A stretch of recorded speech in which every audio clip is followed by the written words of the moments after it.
Right now in the National Weather Desk, eastern wildfires. Windy weather helps spread flames across 3 states. Snowbound no more. A family of 6 is saved after being stuck in feet of snow on Mount Hood. They were out there all night long. It got really cold out here overnight. Why one Nevada city's weather was surprisingly cooler than average last year. Could be an effect of the stormy winter weather pattern. Shining star. How a photographer was able to get just amazing images of the sun. I took a 10-second video every 20 seconds. A whale of a show. A gray whale feeding off the California coast delights crowds. First time that I've heard one sticking around in Morro Bay. And the hurricane names that were just officially retired, never to be used again. From our nation's capital, this is the National Weather Desk. Good morning and welcome to the National Weather Desk. I'm meteorologist Emily Gracie. Dry and very windy conditions in the mid-Atlantic region led to the spread of several fast-moving wildfires. This one burning near Shenandoah National Park in Virginia. It was fueled yesterday by 40-mile-per-hour winds, which helped it spread to the park's boundaries. That led to the closure of the famed Skyline Drive and a complete fire ban in the park. The good news is that the winds have died down today. Other fires are still burning across Virginia, West Virginia, and Maryland. In the meantime, 1-2 punch of winter weather is returning to the northern plains and upper Midwest starting tonight. 3 to 5 inches of snow are expected from Montana to the Great Lakes through tomorrow. That includes cities like Minneapolis, where remarkably they haven't seen any significant snow since mid-February. A second system then arrives on Sunday. It is expected to be much more impactful than tonight's storm, with more than a half a foot expected in many places. Well, even with that snow, it's been a warm winter in many places that are actually used to snow and ice. Reno, Nevada is one of those exceptions. 2023 was an unusually cool year in the biggest little city in the world. Abigail Verwick looks at what's behind that weather anomaly. Experts say compared to global averages, the local cooler temperatures last year could be an effect of the stormy winter weather patterns that lasted well into the spring and summer. The Desert Research Institute says from January through December, temperatures were even slightly below average compared to the 30-year average from 1991 to 2020. It was kind of a combination of the persistent storminess that we had and low pressure in our area, combined with some of these individual events like remnants of Hurricane Hillary or the Labor Day storms we had last year, which were somewhat unusual. The strong winter storms led to near record snowpack, benefiting area water supplies. While the Sierra Nevada snowpack currently is close to average this year, experts don't expect another unusually cool winter due to the already warm conditions. A lot can hinge on like April and May, how quickly it warms up, and if we have storms through that period. We're in a really warm stretch right now. We've had, we broke 70, I think, yesterday for the first time in Reno. It's a little later than average. So it hasn't been extremely warm spring yet. Well, a family of 6 that was stuck in several feet of snow in Oregon's Mount Hood was rescued late last night. The family's been stranded for nearly 24 hours before the rescuers were able to get to them. Tanvi Varma has more. They were out there all night long.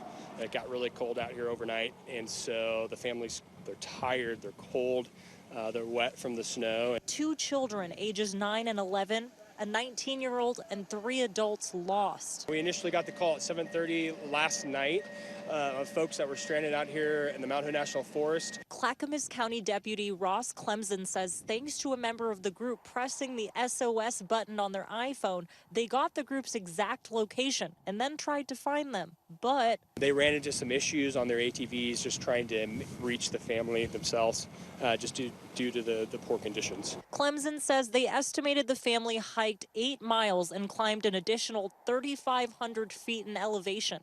He says finding and reaching a group so large in a terrain full of trees and deep snow was tough.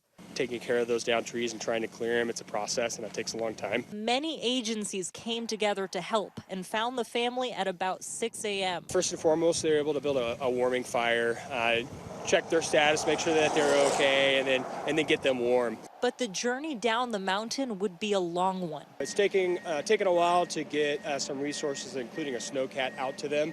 But those crews were faced with some pretty treacherous conditions. Around 7:30 p.m. Wednesday, the family made their way to government camp safe and sound. Thankfully, no one was injured. We just hope that they can now go home and get some well-deserved rest. Well, now that spring is here, it's time for flora to burst into bloom in Alabama. There's a warning, though, about plants that will spring up soon that could be toxic to humans and animals. It's called poison hemlock, which grows in most states in the nation. Kyra Purvis has more about its dangers. Every part of the plant does have these toxic chemicals, from the leaves to the stem to the seeds, the flowers, the roots. Poison hemlock features petaled white flowers and is easily mistaken for a harmless Queen Anne's lace. One distinguishing difference, the purple splotches found on the stem. This toxic plant can cause severe skin irritation. If ingested, it can lead to muscle paralysis, suffocation, or even death. Carrie Steedley with the Alabama Cooperative Extension Service says the dangerous plant often is found in gardens, on trails, open pastures, and more commonly on roadsides. In areas like rights-of-ways, power line easements, things like that, that get mowed. And, if these plants are in there and they went through that reproductive cycle and have produced those seeds, it's really easy to spread and then kind of create these patches, these big patches of the plant. Poison hemlock can threaten native plants important to the state's ecosystem. If you notice the plant on your property, you can try to remove it yourself through consistent herbicide application. You can also try to manually remove the plant by its roots. This needs to be done with all areas of the skin covered, including your eyes and your mouth. Well, it's that time of year when gray whales leave their birthing area in Mexico and head north to their Arctic feeding grounds. But one whale has been making quite a scene off the coast of the California coast. Sophia Laseos has the story.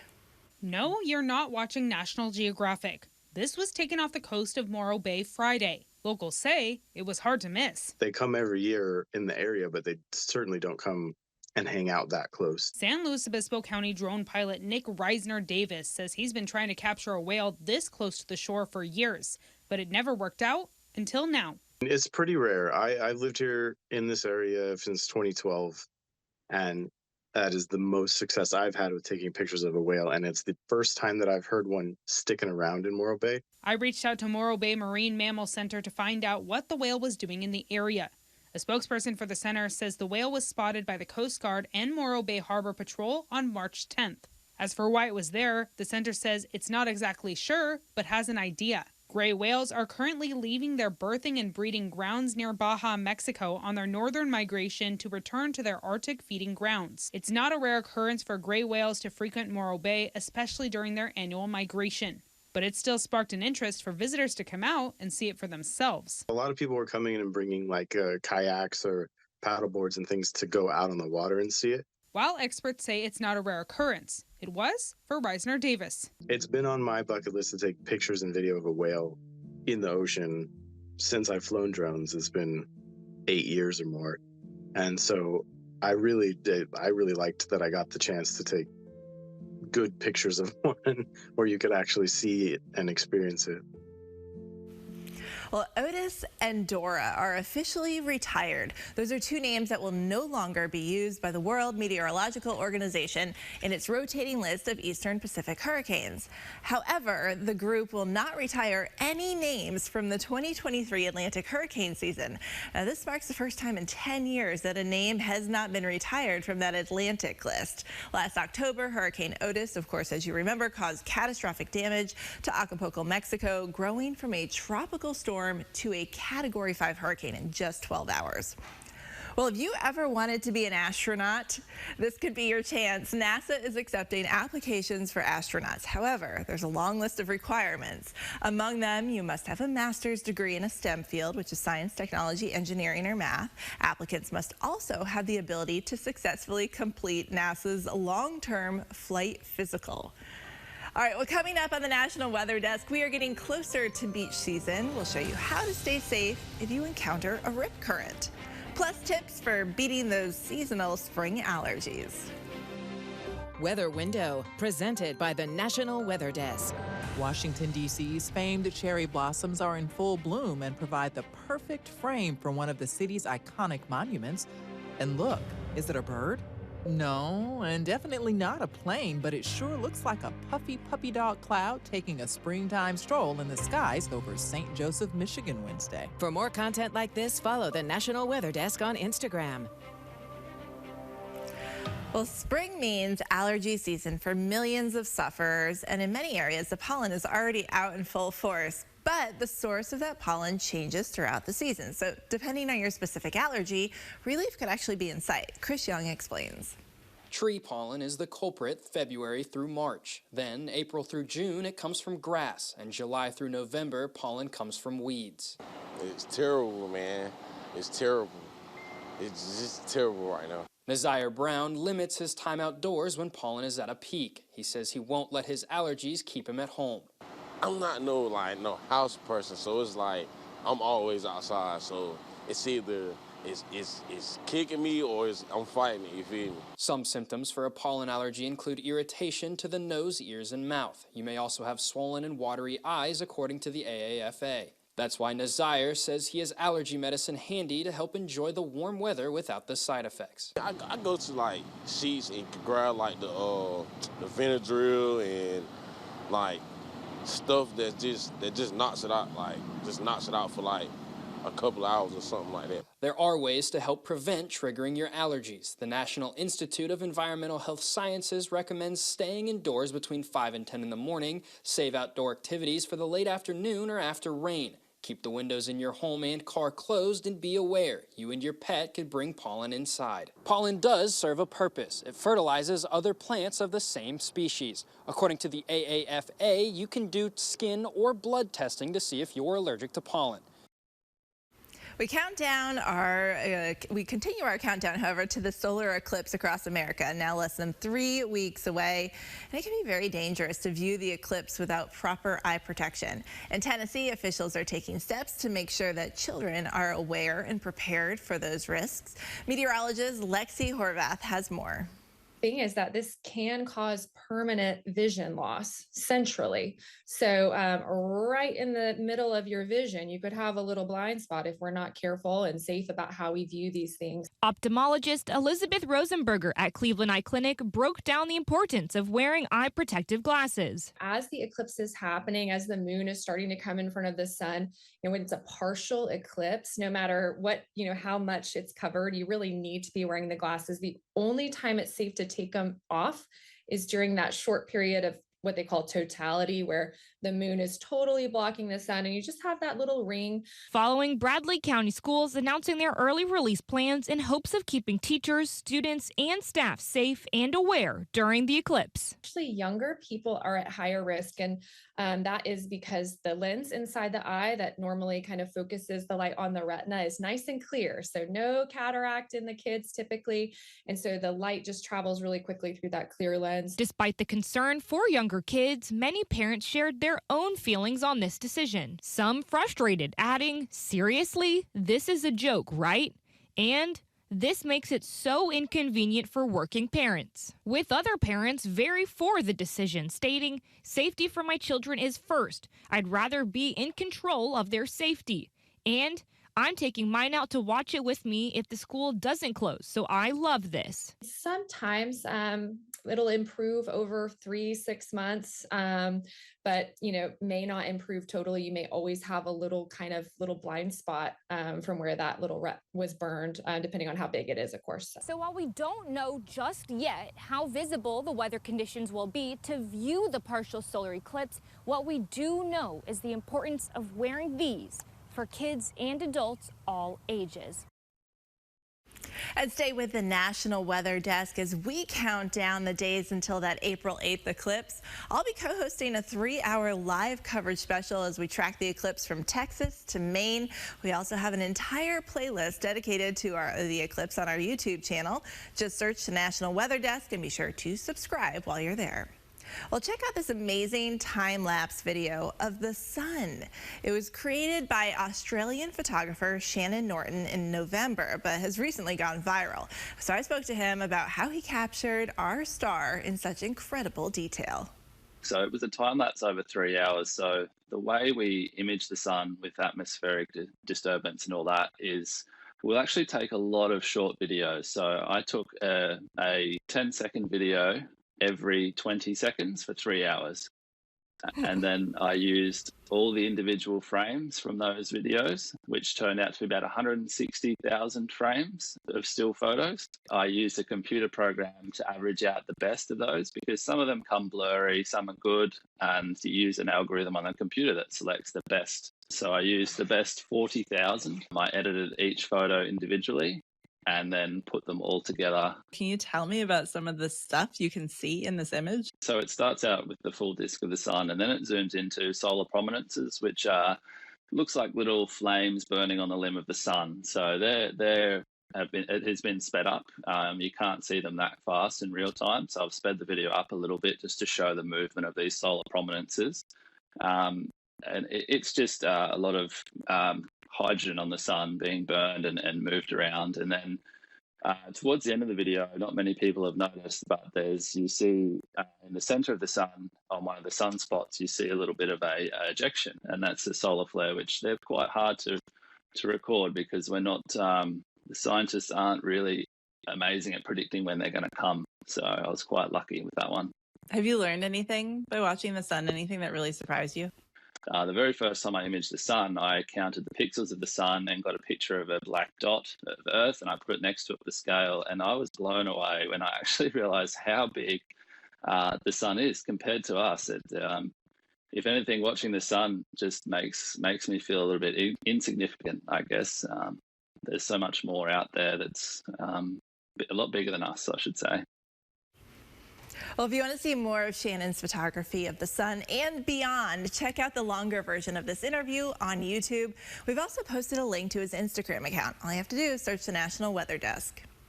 Well, speaking of stars, you'll soon be able to see a faraway star that's been too dim to see with the naked eye. NASA calls it a once-in-a-lifetime opportunity. The star system is 3,000 light years from Earth. It's expected to outburst sometime between now and September. When that happens, it will be about as bright as the North Star, but it will only last for a few days before dimming again. Well, the James Webb Space Telescope recently made an unusual discovery deep in the universe. According to NASA, astronomers detected 2 young stars that are surrounded by common chemical ingredients that are found in vinegar, ant stings, and even margaritas.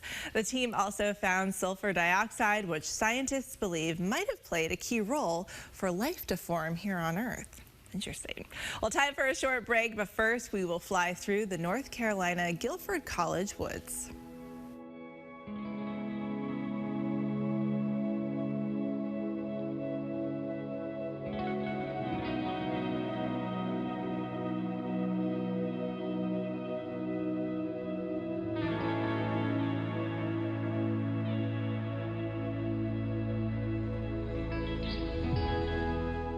You are watching the National Weather Desk. Well, pretty soon the nation's beaches will be packed, and if you have plans to go to the ocean, you need to be prepared for the possibility of encountering a rip current. Meteorologist Kit Alexander has some safety tips. It's spring break for many students, which means a trip to the beach and coastal locations. While it may seem like all fun in the sun, there's a hidden danger: rip currents. According to the National Oceanic Atmospheric Administration, rip currents are powerful, narrow channels of fast-moving water. Rip currents can move at speeds up to 8 feet per second and can move faster than an Olympic swimmer. If you're caught in a rip current, here's some things to keep in mind. Most important, remain calm. Don't swim against the current. Swim out of the current, then to shore, but if you can't escape, float or tread the water. If you need help, call, yell, or wait for assistance. Experts say it's best to never swim alone.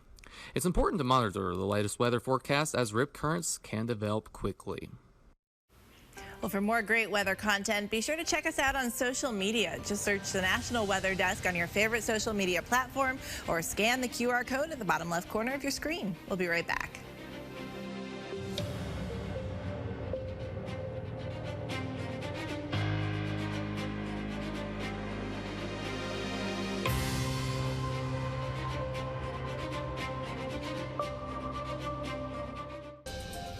Well, thanks for joining us today. I'm Emily Gracie. Later this morning, NOAA releases its spring outlook, and we'll have those details tomorrow on the National Weather Desk. Make it a great day. We'll see you right back here again tomorrow morning.